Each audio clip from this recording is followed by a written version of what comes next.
வணக்கம் உறவுகளே, நாங்கள் இன்று பார்க்கவிருப்பது எதிர்காலம் சிறப்பாக அமைய கார்த்திகை பௌர்ணமி வழிபாடு.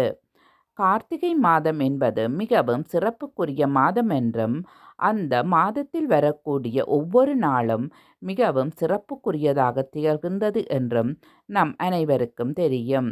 அந்த வகையில் கார்த்திகை மாதத்தில் வரக்கூடிய பௌர்ணமி தினத்தன்று முருகப்பெருமானை எந்த முறையில் நாம் வழிபட நம்முடைய எதிர்காலம் மட்டுமல்லாமல் நம் குடும்பத்தில் இருக்கக்கூடிய அனைவரின் எதிர்காலமும் சிறப்பாகவும் பிரகாசமாகவும் அமையும் என்று இந்த பதிவில் நாங்கள் பார்ப்போம்.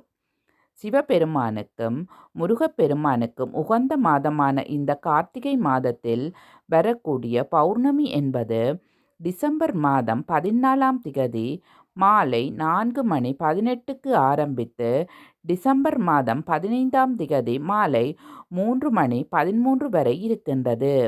இந்த நேரத்தில் முருகப்பெருமானை நினைத்து விரதமிருந்து வழிபாடு செய்வதன் மூலம் பௌர்ணமி தினத்தன்று முழுநிலவு எப்படி பிரகாசமாக தெரிகின்றதோ அதேபோல் நம்முடைய எதிர்காலமும் பிரகாசமாக இருக்கும் என்றும் கூறப்படுகின்றது.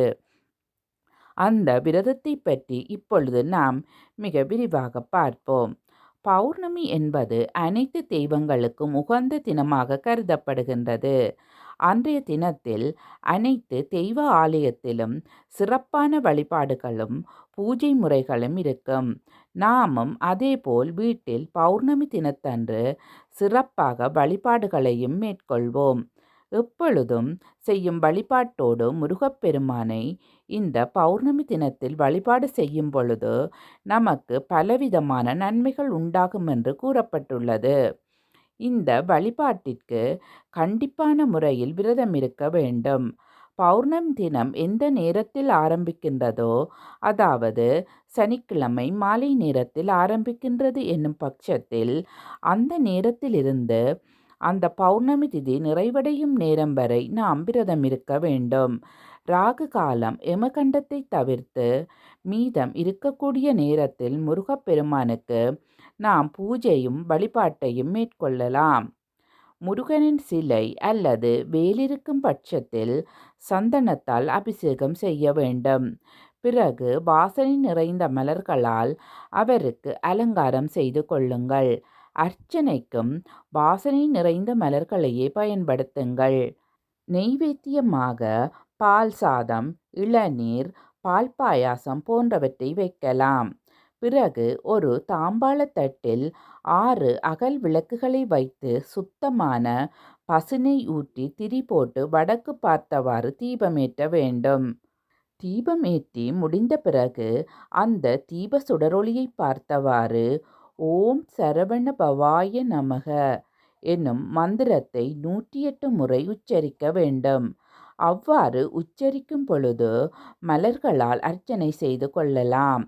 அர்ச்சனை அனைத்தும் நிறைவடைந்த பிறகு கற்பூர, தீப, தூப ஆராதனைகளை காட்டி வழிபாட்டை நிறைவு செய்து கொள்ளுங்கள்.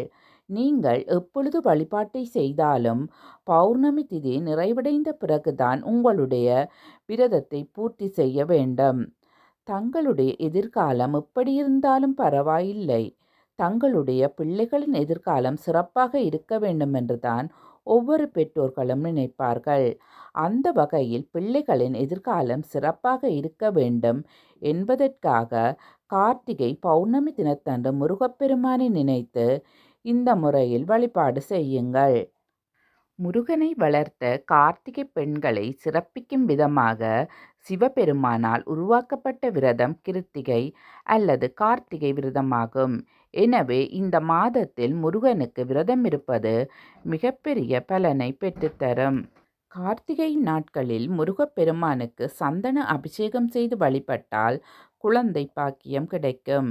இவ்விரத முறையினை மேற்கொள்வதால் சிறந்த வாழ்க்கை துணையும் புத்திசாலியான புத்திரர்களும் கிடைப்பார்கள். வாழ்வின் எல்லா பேர்களும் கிடைப்பதுடன் எடுத்த நல்ல காரியங்களும் வெற்றியடையும்.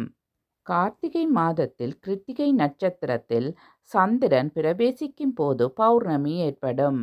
கார்த்திகை மாதம் முழுவதுமே விருச்சிக ராசியில் சூரியன் சஞ்சரிக்கும் காலமாகும். இந்த நாளில்தான் கார்த்திகை பௌர்ணமி வருகின்றது. மேலும் கார்த்திகை பௌர்ணமி நாளில் கார்த்திகை தீப திருநாளும் கொண்டாடப்படுகின்றது. அந்த வகையில் கார்த்திகை துவங்கும் நாளில் விரதமிருந்து வழிபாடு செய்வதால் பிரகாசமான எதிர்காலம் அமையும். இந்த கார்த்திகை பௌர்ணமி நாளில் சந்தன அபிஷேகம் செய்து முருகனை வழிபட்டால் புத்திர பாக்கியம் கிடைக்கும் என்றும் பெரியோர்கள் சொல்வார்கள். அது மட்டுமல்லாமல் வெண்கலம் வெள்ளி விளக்கில் நெய்யிட்டு தீப ஒளியுடன் கோயிலுக்கு தானமாக வழங்கினால் இதுநாள் வரை பட்ட கஷ்டங்களும் தடைகளும் விலகும். கார்த்திகை பௌர்ணமி நாளில் விரதம் இருப்பது பல்வேறு பலன்களை பெற்றுத்தரும்.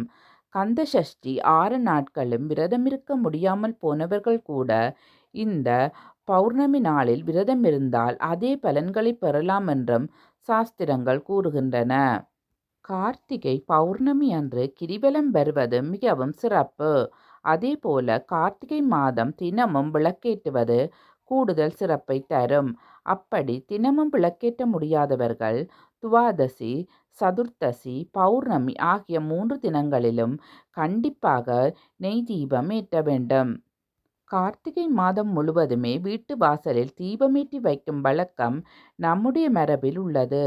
இந்த கார்த்திகை மாதத்தில் வரும் துவாதசி தினத்தன்று அன்னதானம் செய்தால் கங்கையில் கரையில் 1000 பேருக்கு அன்னமிட்ட பலன் கிடைக்கும்.